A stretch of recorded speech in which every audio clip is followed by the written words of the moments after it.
बाज ने अपनी बेटी का हाथ सौदागर के हाथों में सौंपते हुए कहा, बड़े नाजों से पाला है इसको, इसका ख्याल रखना। अपनी बाज मां से बिछड़ने के गम में लड़की रोने लगी। बाज ने अपनी रोती बिलखती हुई बेटी से कहा, जब भी तुझे मेरी जरूरत होगी वह गाना गाकर मुझे बुलाना, मैं उसी वक्त हाजिर हो जाऊंगी।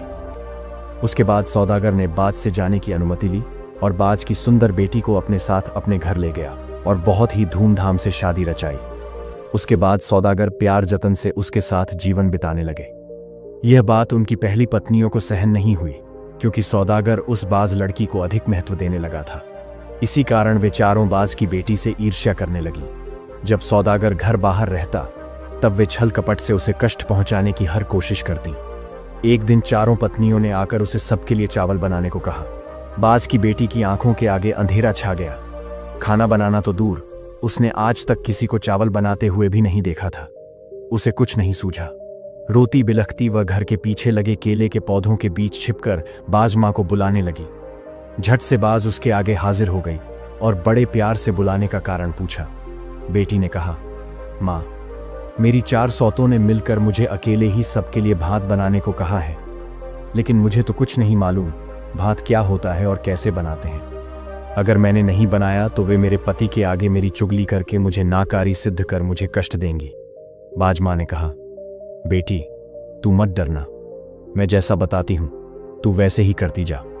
एक बर्तन में पानी डालकर उसमें एक चावल डाल देना, दूसरे बर्तन में भी पानी डालकर एक साग का पत्ता डाल देना।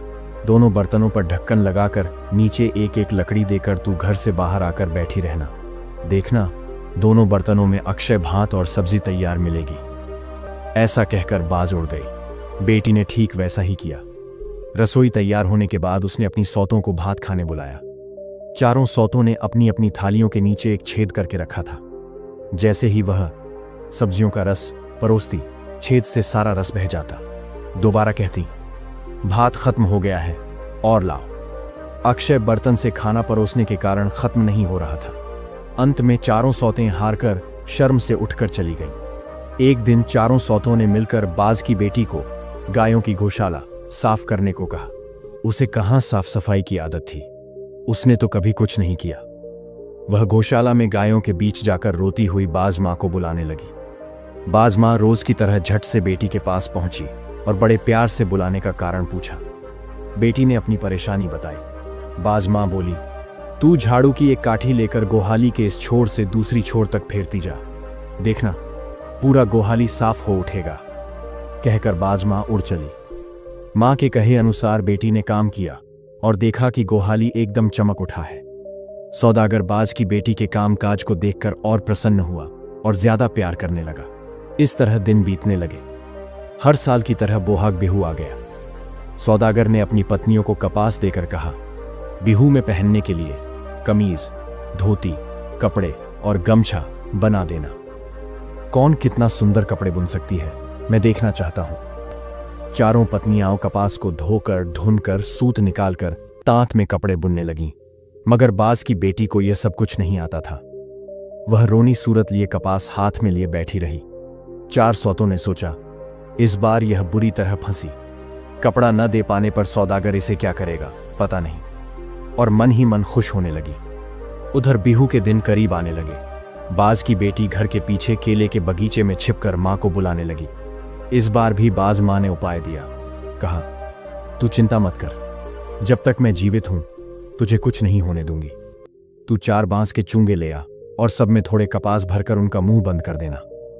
बिहू के दिन जब तेरा पति तुझसे कपड़ा मांगेगा तब उन्हें ये चूंगे दे देना। कहकर बाज मां उड़ चली। बाज की बेटी ने कपास को हाथ तक न लगाया। यह देखकर सौतों को बड़ा मजा आया। बिहू के दिन पति के पैरों को छूकर प्रणाम करके एक एक कर चारों पत्नियों ने उन्हें सुंदर कपड़े दिए और बदले में पति का प्रेम और आशीर्वाद पाया। बाज की बेटी ने 4 चूंगे उनके हाथ में थमा दिए। कपड़ों के बदले चूंगे को देखकर चारों पत्नियां ठहाके मारकर हंसने लगीं। सौदागर को भी गुस्सा आया। कहने लगा, ये सब क्या है, तेरे बुने हुए कपड़े कहां हैं? उसने छोटी पत्नी को फटकार लगाई। बाज की बेटी ने विनम्रता से कहा, इन्हें खोल कर देखिए, आगे की कहानी देखने के लिए बने रहें।